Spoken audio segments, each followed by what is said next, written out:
En el nombre del Padre, del Hijo y del Espíritu Santo. Amén. Continuamos con nuestra reflexión bíblica, el capítulo 17 del profeta Jeremías. El pecado de Judá está escrito con estilete de hierro, con punzón de diamante está grabado en la tabla de su corazón, en los ángulos de sus altares, para recordar a sus hijos, sus altares y sus cipos sagrados, junto a cualquier árbol frondoso, sobre las altas colinas, en los montes de la campiña. Tus bienes, todos tus tesoros, los entregaré al pillaje. Tus lugares altos de pecado en todas tus comarcas. Retirarás tu mano de la heredad que yo te otorgué, y te haré esclavo de tus enemigos, en tu tierra que desconoces, pues encendieron fuego en mi cara, que arderá para siempre. Esto dice el Señor: maldito el varón que confía en el hombre, y pone en la carne su apoyo, mientras su corazón se aparta del Señor. Siempre la forma en que el profeta Jeremías recibe la palabra de Dios es fuerte. Por eso es que él se convierte en un profeta muy fuerte, que sacude las entrañas de los hombres, porque el Señor lo unge con estas palabras de realidad, de pecado. Dice: tu pecado va a ser exhibido, y si tu pecado va a quedar con estillete de hierro y en un punzón de diamante, o sea, es cosas que no se van a quitar. Y principalmente el pecado más grave, el que se señala, pues hay muchas injusticias que nosotros vemos en el profeta Jeremías, que él señala, pero el pecado de desatender a las viudas, a los forasteros, a los huérfanos, a la opresión, la violencia, pero la infidelidad a Dios, la infidelidad a Dios y cómo se entregan a esos holocaustos, esta relación llena de perversión. Obviamente que no estoy diciendo que esos pecados no son importantes. La infidelidad a Dios, como consecuencia, todos estos pecados. Pero el origen se va a señalar. Siempre nosotros vamos a ir al origen. ¿Por qué las personas tienen este comportamiento? ¿Por qué? ¿Qué es lo que orilló a estas personas a hacer esto? Esta comunidad, este pueblo, esta nación. Y vamos a encontrar que es ser infiel a Dios. La relación nula con Dios. Dice el mismo capítulo 17, versículo 18.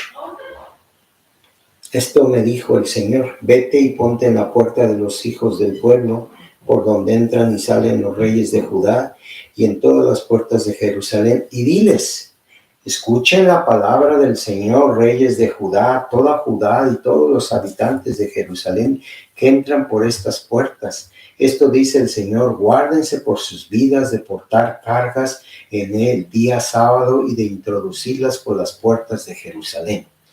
Tampoco saquen bultos de sus casas en día el sábado, ni hagan ningún trabajo, sino que santifiquen el día sábado como ordeno a sus padres, o como ordené a sus padres. Ya no lleven el pecado a la iglesia. Fíjense que a veces nosotros ni nos damos cuenta. Yo sé que todos nosotros pues somos pecadores. Y somos una humildad de debilidad que tenemos. Una vida que una tendencia a hacer más cosas malas que buenas, en general, en general. Pero siempre vamos a la iglesia y le pedimos perdón a nuestro Señor, ¿verdad? Le pedimos perdón cuando vamos a la Santa Misa y inicia la misa con la introducción al acto penitencial, que reconozcamos nuestras fallas, ¿verdad? Y le pedimos a nuestro Señor el perdón, que tenga misericordia de nosotros. Señor, ten piedad de nosotros. Kyrie eleison, Christi eleison, Kyrie eleison. ten piedad de nosotros, ten compasión de nosotros, porque hemos pecado por mi culpa, por mi culpa, por mi culpa. Entonces, verdaderamente debemos de sentir lo que estamos diciendo. No nada más como si fuéramos unos pericos y como si viéramos a todos los demás y todo está bien, eso es lo que hacen todos, sí, pero ¿por qué lo hacen? Porque este hombre se siente pecador, esta mujer se siente pecadora, y yo, pues yo también soy pecador, ¿verdad? Pero ¿qué pasa cuando vamos nosotros al templo y me siento pecador? Y después de que terminamos nuestro acto público, yo confieso ante ustedes, hermanos, y ante Dios Todopoderoso, que he pecado mucho de pensamiento, palabra, obra y omisión. Y tú estás confesando, no vas a ir a los detalles. Los detalles tienes que ir al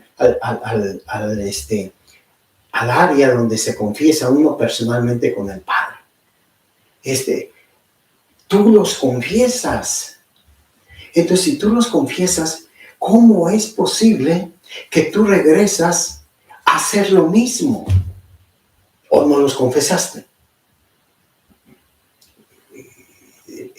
Perdóname, Señor, porque vivo en adulterio.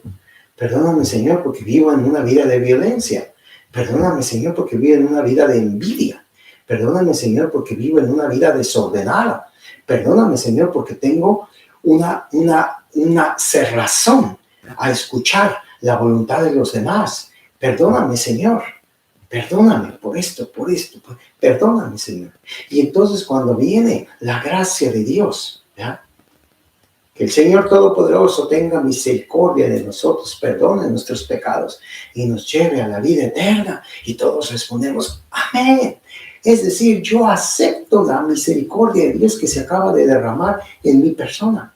Y cuando aceptas esa misericordia, Él entra a tu vida y te abraza, y te cobija, y te fortalece, y te unge, y te ilumina, todo lo que necesitas para luchar contra ese pecado. Pero llegas a la casa y vuelves a hacer lo mismo. Te vas enseguida con tus amistades o lo que vas a hacer y vas a volver a caer en el pecado de pensamiento, palabra, obra y omisión. ¿Cómo es eso, hermano? Por eso dice aquí, ¿verdad? Que entran por las puertas, esto dices, guárdense por sus vidas de portar cargas en ese día sábado y de introducirlas por las puertas de Jerusalén. Obviamente las cargas pueden interpretarse. ¿Cuáles son las cargas? Bueno, a lo mejor los bueyes que traen van a ser, no, las cargas, cargan los pecados que traemos, hermano. Los pecados que nos agobian. El capítulo 18 dice, palabra que fue dirigida a Jeremías de parte del Señor. Levántate y baja a casa del alfarero, ahí te comunicaré mis palabras. ¿Se acuerdan cuando nuestro Señor Jesucristo se le revela a Saulo en el camino a Damasco? Cae al suelo y queda ciego. Hay un diálogo entre Jesús y él, y después el Señor se le revela a Ananías, un discípulo de él en Damasco, y le dice, corre a la calle que llaman recta y ahí encontrarás un hombre llamado Saulo. Y ya le revela lo que tiene que hacer. Y dice, se te dirá qué tienes que hacer.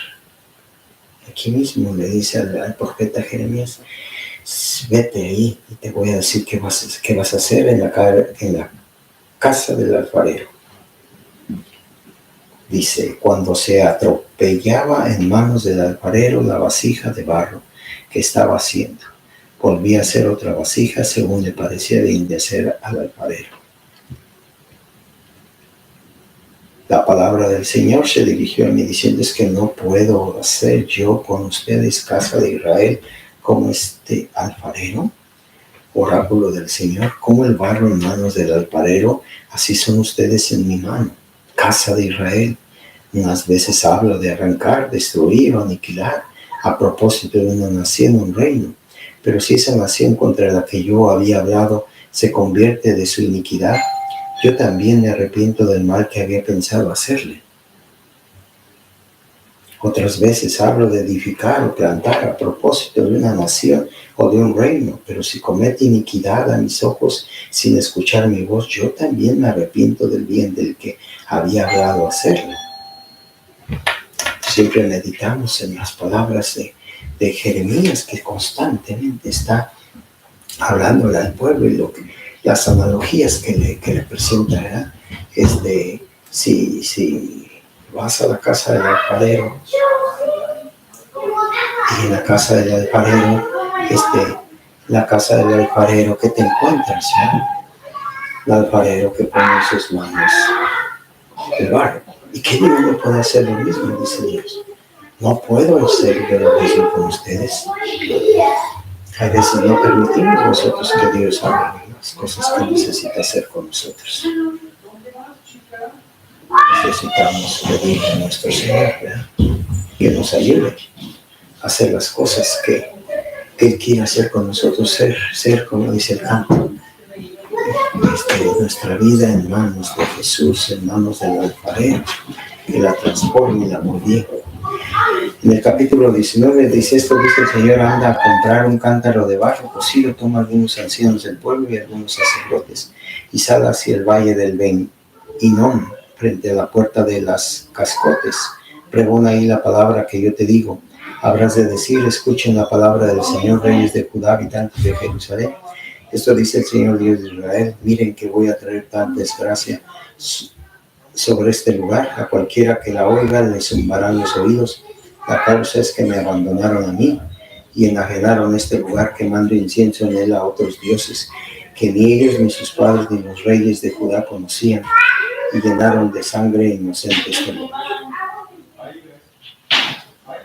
En el capítulo 13 de Sabiduría dice: desgraciados son pueblos que ponen su esperanza en cosas muertas, quienes llamaron dioses a las obras de manos humanas, al oro y a la plata labrados con arte, y a figuras de animales, o la piedra inútil, obra de mano antigua. La segunda carta a los Corintios, capítulo 13, dice en el versículo 5: examínense ustedes mismos si se mantienen en la fe. Pruébense a ustedes mismos, ¿es que no conocen por su parte que Cristo Jesús está en ustedes? A no ser que estén reprobados. Espero que sepan que nosotros no estamos reprobados. Pedimos, sin embargo, a Dios que no cometa ningún mal, no para que nosotros seamos considerados hombres probados, sino para que ustedes practiquen el bien, aun cuando nosotros aparezcamos como reprobados, porque nada podemos contra la verdad, sino en favor de la verdad. Nada podemos contra la verdad, sino en favor de la verdad. Entonces, siempre el examen de conciencia es: procura ser parte de la verdad. ¿Y cuál es la verdad?